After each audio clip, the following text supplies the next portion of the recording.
ناظرین، پاکستان میں اسلام کے خلاف ایک اور منظم سازش جڑیں پکڑ رہی ہے۔ اس سازش کا مقصد مسلمانوں کو دین برحق سے دور کر کے ملحد بنانا ہے۔ اس سازش کے بارے میں عوام الناس تو کیا، علماء اور اسلامی تنظیمیں بھی ابھی تک بے خبر نظر آتی ہیں۔ ناظرین، مملکت خداداد میں اٹھنے والی الحاد کی یہ لہر انتہائی خطرناک ہے۔ اسلام کے خلاف دجال کے پیروکاروں کی یہ انتہائی خفیہ اور منظم سازش ہے جو بدقسمتی سے آہستہ آہستہ ہمارے غیور نوجوانوں کو اپنی لپیٹ میں لے رہی ہے۔ اس فتنے کے سدباب کے لیے اس کی تاریخ جاننا ضروری ہے کہ ماضی میں کس طرح الحاد اور سیکولر تحریکوں نے امت مسلمہ کو نقصان پہنچایا۔ ناظرین، ازل سے صہیونی دجالی تنظیموں کا طریقہ واردات یہ رہا ہے کہ وہ پہلے مسلم ممالک کے عصری تعلیمی اداروں میں پڑھنے والے نوجوانوں کے اذہان کو منتشر کرتے ہیں، دین اسلام کے بارے میں عقلی استدلال کے ساتھ شکوک و شبہات پیدا کرتے ہیں اور مسلمانوں کی پسماندگی کی وجہ دینی درسگاہوں اور دینی جماعتوں کو قرار دیتے ہیں۔ اس طرح دین اسلام کے اصل مفہوم سے بے خبر نوجوانوں کے کچے ذہنوں کو بدظن کر کے اپنے ساتھ ملا لیتے ہیں۔ سب سے پہلے یہ سازش خلافت عثمانیہ کے خلاف ہوئی، جب 1908 میں ینگ ترکس نے جمہوریت کی چھتری تلے خلافت کے خلاف بغاوت کی، جس کے فوری بعد ہونے والی جمہوری اصلاحات میں یہودیوں کو ارض مقدس فلسطین میں زمین خریدنے کی اجازت دے دی گئی اور عثمانی سلاطین کو عملاً بے اختیار کر دیا گیا۔ جو زہریلے بیج ینگ ترکس نامی تنظیم نے بوئے تھے، ان کی آبیاری مصطفیٰ کمال پاشا نے خلافت عثمانیہ کا خاتمہ کر کے کی اور ملک میں جمہوریت نما آمریت نافذ کر کے ہزاروں مساجد بند کر دیں۔ عربی میں اذان دینے پر پابندی لگا دی گئی، دینی درسگاہیں بند کر دی گئیں۔ غرض کون سی ایسی اسلام دشمنی تھی جو اس نے روا نہیں رکھی؟ اسی کے نتیجے میں ترکی میں 1930 کے بعد پیدا ہونے والی نسل کی اکثریت دین اسلام کی تعلیمات سے ناآشنا رہی اور سیکولرزم اور الحاد کا شکار ہو گئی۔ یہ سلسلہ 1990 کے وسط تک جاری رہا۔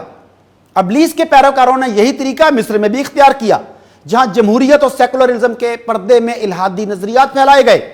1919 میں مصر میں پہلی سیاسی جماعت حزب المانی کے نام سے قائم کی گئی، جس کا بعد ازاں نام وفد پارٹی رکھا گیا اور اسے برطانیہ کی مکمل سرپرستی حاصل تھی۔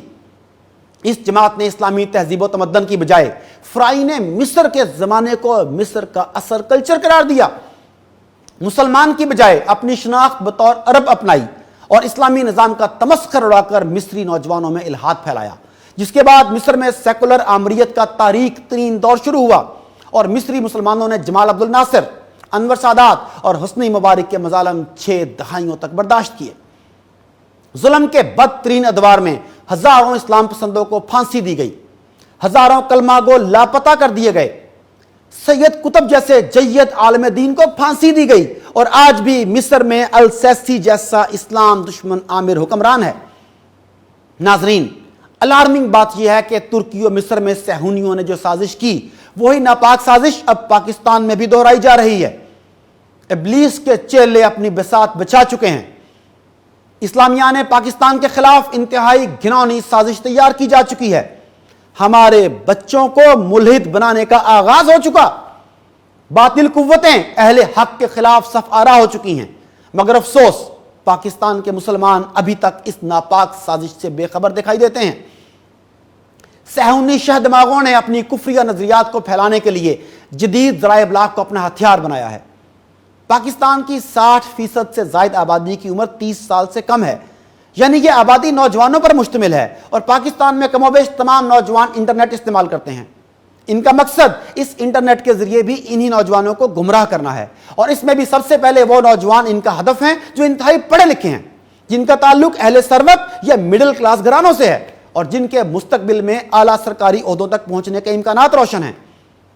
ناظرین، یہ فتنہ اتنا شدید ہے کہ اس بار اس کا چہرہ کوئی غیر ملکی نہیں بلکہ ہمارے ہی معاشرے میں مسلم گھرانوں میں پیدا ہونے والے نوجوان ہیں، جو ان کے اعلی کار بن کر ملحد ہو چکے ہیں اور سوشل میڈیا کا بھرپور استعمال کرتے ہوئے نئی نسل میں یہ زہر پھیلا رہے ہیں۔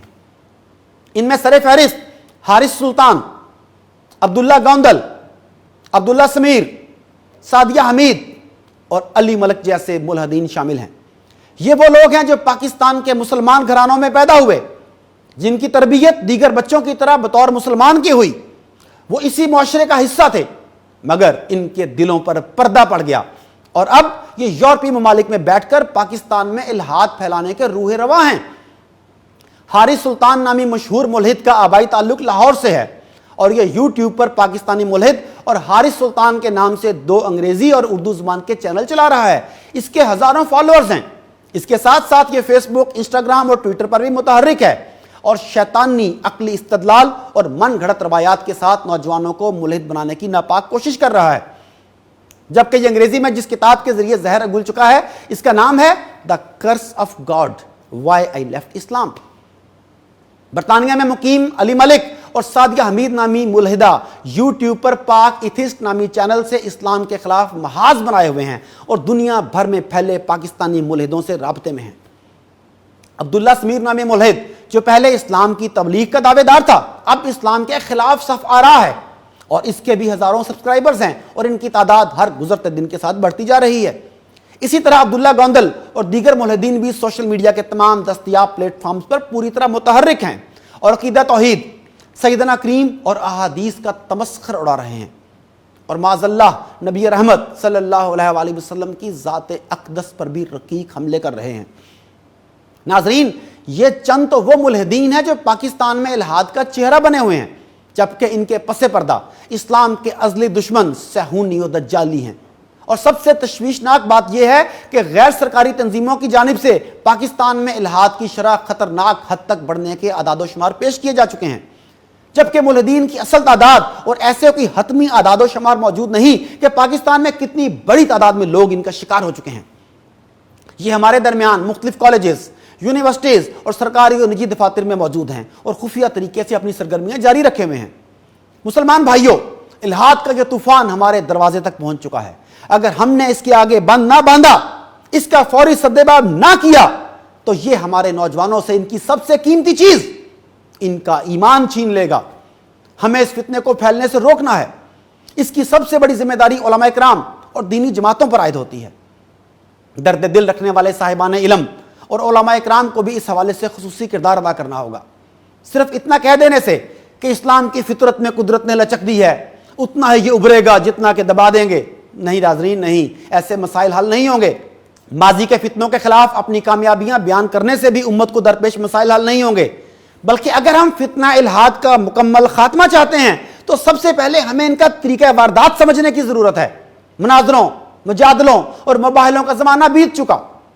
اب دشمن جس میدان میں مورچہ زن ہے، ہمیں بھی اسی میدان میں کود کر اسی کے انداز میں اسے جواب دینا ہوگا۔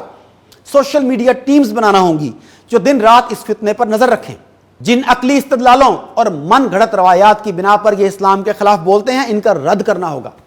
اور سب سے بڑھ کر خصوصاً عصری تعلیم یافتہ نوجوانوں کے ایمان کو بچانے کے لیے ہمیں یوٹیوب، فیس بک، ٹویٹر، انسٹاگرام اور تمام ذرائع ابلاغ پر اردو، انگریزی اور دیگر زبانوں میں ایسے پلیٹ فارمز بنانا ہوں گے جہاں نہ صرف ملحدین کی سازشوں سے اہل اسلام کو آگاہ کیا جائے، بلکہ اسلام کے بارے میں تشکیک کا شکار نوجوانوں کو تسلی بخش جوابات دیے جائیں، نہ کہ ان کے سوالات پر قدغن لگائی جائے۔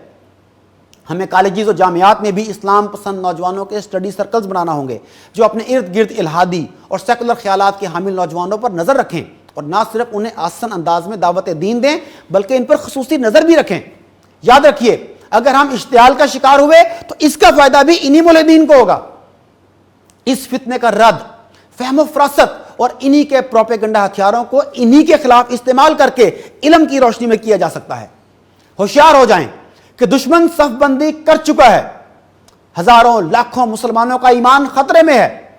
بخدا روز قیامت اگر ہم ہادی رحمت نبی کریم صلی اللہ علیہ وآلہ وسلم کی شفاعت کے طالب ہیں تو پھر ہمیں بھی اپنی صفوں میں اتحاد پیدا کر کے میدان میں آنا ہوگا۔